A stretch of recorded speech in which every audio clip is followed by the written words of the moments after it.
আসসালামু আলাইকুম। দেশে প্রায় 2 ডজনের মতো ব্যাংক রুগ্ন দশায় রয়েছে। ব্যাংকের সংখ্যা কমিয়ে আনার ক্ষমতা পেয়েছে স্বয়ং কেন্দ্রীয় ব্যাংক। এবার গভর্নর জানিয়েছেন ব্যাংক নয়, আমানতকারীদের পাশে রয়েছেন তিনি। ব্যাংক কোথায় চলে যাচ্ছে এটি দেখার বিষয় নয়।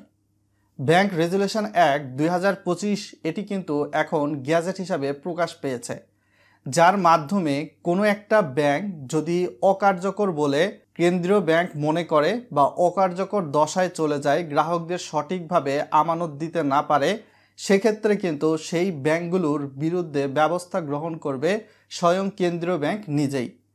নতুন যে গ্যাজেট প্রকাশ হয়ে গেছে, এ বিবেচনায় কোনো ব্যাংকের মালিক বা কোনো ব্যাংকের সুবিধাভোগী যদি ব্যাংকের অর্থ সম্পদ তহবিল ব্যবহার করে নিজস্ব কাজে বা প্রতারণামূলকভাবে অন্যান্য কাজে ব্যয় করে সুবিধা নেওয়ার চেষ্টা করে, সেক্ষেত্রে কিন্তু কেন্দ্রীয় ব্যাংকের এই যে ব্যাংক রেজুলেশন অ্যাক্ট 2025 ইতিমধ্যে পাশ হয়ে গেছে, গ্যাজেট প্রকাশ হয়ে গেছে, সে বিবেচনায় কিন্তু ব্যবস্থা নিতে পারবে।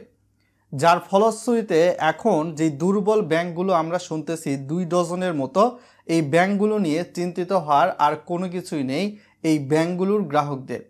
কেননা এই ব্যাংকগুলোর কিন্তু সাময়িকভাবে মালিকানা স্বয়ং কেন্দ্রীয় ব্যাংক নিজেই নিতে পারবে। এমনকি এই ব্যাংকগুলোতে বাংলাদেশ ব্যাংক চাইলে প্রশাসক নিয়োগ দিয়ে এই ব্যাংকগুলোকে পরিচালিত করতে পারবে। ভিডিওটা লাইক করে দিবেন, চ্যানেলে নতুন হলে সাবস্ক্রাইব করে দিবেন এরকম ইনফরমেটিভ ভিডিওর আপডেট পাওয়ার জন্য। আমি যেই কথাগুলো বলি তার সঙ্গে যথেষ্ট পরিমাণ সোর্স ব্যবহার করার চেষ্টা করি।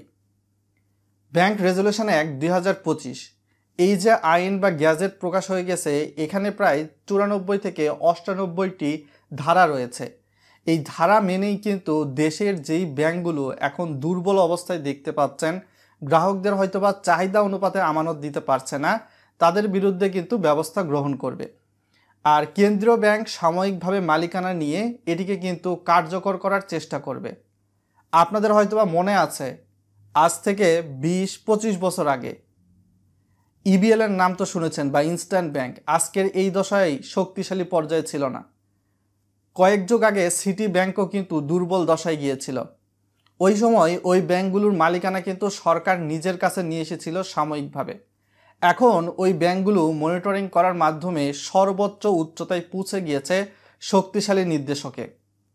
তো ঠিক সেম টু সেম আপনি যেই দুর্বল ব্যাংকেরই গ্রাহক হন, এ দুর্বল ব্যাংক, বি দুর্বল ব্যাংক, প্রয়োজনে অর্থ উত্তোলন করুন, অপ্রয়োজনে অর্থ উত্তোলন করবেন না। আপনার আমানত সুরক্ষিত আছে। আপনারা হয়তোবা এ বছরের লাস্টের দিকে গিয়ে আপনাদের আমানতের একটা অংশ পেয়ে যাবেন অথবা বন্ড পেয়ে যাবেন। সেখানে চিন্তিত হওয়ার কিছু নেই।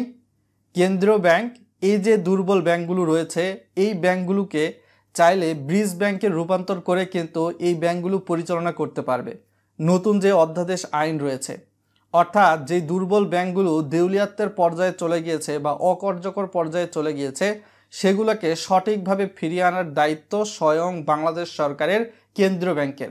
আর গ্রাহকদের আমানত সুরক্ষিত। গভর্নর সাহেব কিন্তু কালকেই বলেছেন যে গ্রাহকদের পাশে আছেন। প্রয়োজনে ব্যাংকগুলোকে মার্জ করে আরও শক্তিশালীকরণ করা হবে। সো আজকে এখান থেকে বিদায় নিচ্ছি। সকলে ভালো থাকবেন। ধন্যবাদ।